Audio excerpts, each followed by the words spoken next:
फैसलाबाद के चक जुमरा में एक अफसोसनाक वाकया रूनुमा होता है कि एक छतें बनाने वाली फैक्ट्री की छत गिरती है और 3 अफराद मौके पर जाँ बहक हो जाते हैं। रेस्क्यू ऑपरेशन इंतहाई मुश्किल और मेहनत तलब था। एक्सीवेटर की मदद से मलबा उठवाया। सर मुझे ये बताइएगा कि आपको इस वाक़े की इत्तला कैसे मिली थी? हमें ये सुबह 3:44 पर इत्तला मिली कि एक फैक्ट्री के अंदर जो है उनकी छत गिर गई है कमरे की। उसके नीचे जो है वो 5 से 6 लोग फंस चुके हैं जिनको निकालना था। हमारी टीम ने मौका पर, क्योंकि हम रेडी बैठे हुए थे, और हमारी टीम जो है वो फ़ौरन यहाँ से मूव हुई और हमने विद इन 7 मिनट से भी कम जो टाइम पे रिस्पांस किया।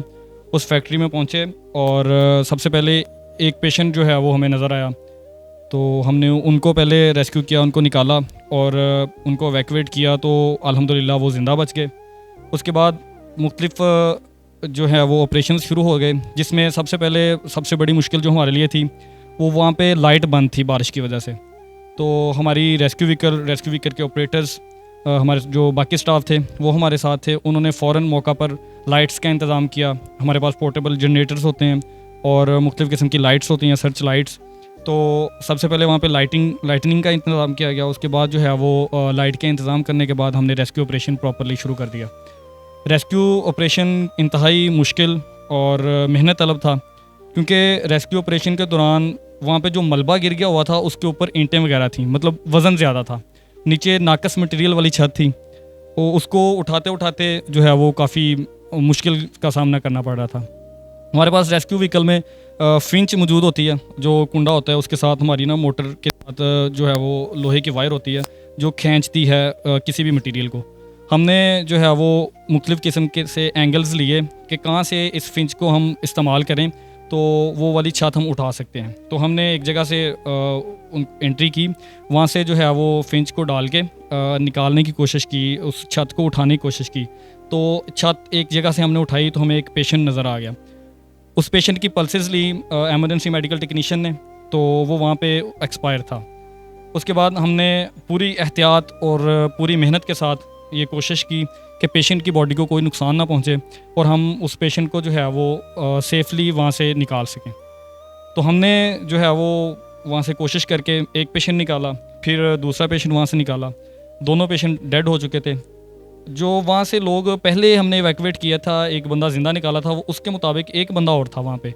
हमने मलबे की सारी सर्च कर ली लेकिन हमें एक बंदा नहीं मिला। लेकिन बाद में एक कॉर्नर रह गया था जहाँ पे एंट्री मुश्किल हो रही थी।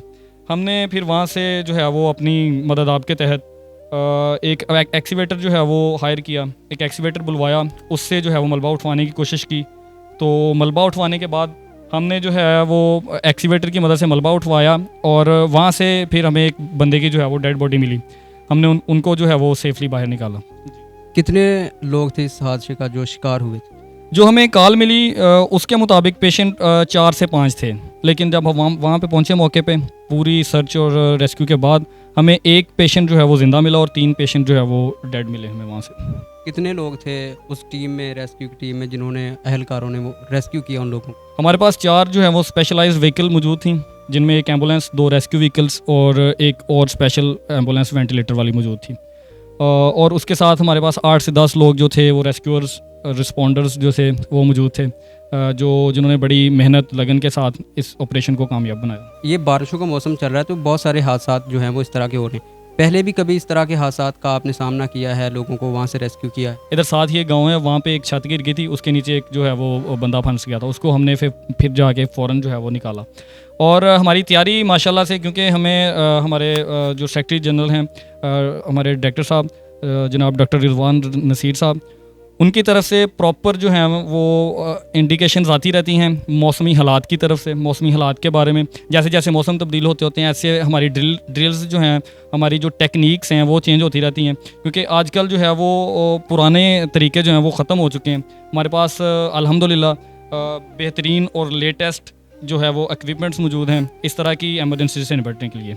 हम उनको प्रॉपरली इस्तेमाल करके लोगों की मदद कर रहे होते हैं। किन किन मुश्किलात का सामना करना पड़ता है इस तरह की सिचुएशन को फेस करने के लिए? सबसे पहले तो लोगों को वहाँ पे ना जो जमे गफ़ीर बन जाता होता है किसी भी किस्म के हादसे में, किसी भी किस्म की एमरजेंसी में, सबसे पहले उनको कंट्रोल करना, उनको काम करना उनको जो है समझाना, उनको इस जगह से हैज़र्ड से दूर रखना, ये सबसे बड़ी मुश्किल होती है। उसके बाद बाकी जो चीज़ें हैं उनमें ख़ुद का जो टेम्परामेंट, अपना बंदे का स्टेमिना, हमने उसको लूज़ नहीं होने देना होता। और एक वो हौसला, एक वो जज्बा, एक वो जुर्रत जिससे हम ये काम कर सकते हैं, वो हम बरोए कार लाते हुए लोगों की मदद कर रहे होते हैं। देखिए अभी बारिशों के मौसम चल रहे हैं तो शॉर्ट सर्किटिंग और इस तरह के वाक़यात पेश आ रहे हैं। यहाँ तक कि छतों के गिरने के काफ़ी ज़्यादा वाक़यात जो है वो पेश आए। तो आखिर पर लोगों को आप इस तरह की हंगामी सूरत हाल में अपने आप को महफूज रखने के लिए थोड़ा आगाह कीजिएगा। सबसे पहले तो उन लोगों के लिए मैं बड़ी रिक्वेस्ट करूंगा जिन लोगों की छतें खस्ता हाल हो चुकी हैं, कोशिश करें वो उन छतों के नीचे ना मतलब लेटें, वो सोने की कोशिश ना करें। नंबर 2, अगर आपकी छत पे किसी भी किस्म का कचरा पड़ा हुआ है, किसी भी किस्म के शापर, किसी भी किस्म के टायर्स, बच्चों के खिलौने, गेंद, बॉल, फुटबॉल वगैरह जो हैं वो परनाले में आ जाते हैं, जहाँ से बेसिकली एग्जिट कर रहा होता है आपका पानी जो होता है वो निकल रहा होता है, वहाँ पे आके अटक जाते हैं। इस वजह से पानी के ऊपर छत के ऊपर जो है वो पानी खड़ा हो जाता है, और उस छत पे पानी जो है वो खड़ा होने की वजह से छत आहिस्ता आहिस्ता जो है वो टपकना शुरू होती है। जहाँ से टपकना शुरू होती है वहीं से सारा वो ये मामला शुरू हो जाता है कि छत के गिरने के चांसेस यहीं से शुरू हो जाते हैं। तो कोशिश करें अपनी छतों को जो है वो साफ़ सुथरा रखें आजकल के मौसम में, और अपनी छत पे जो है वो पानी खड़ा ना होने दें किसी भी तरह से।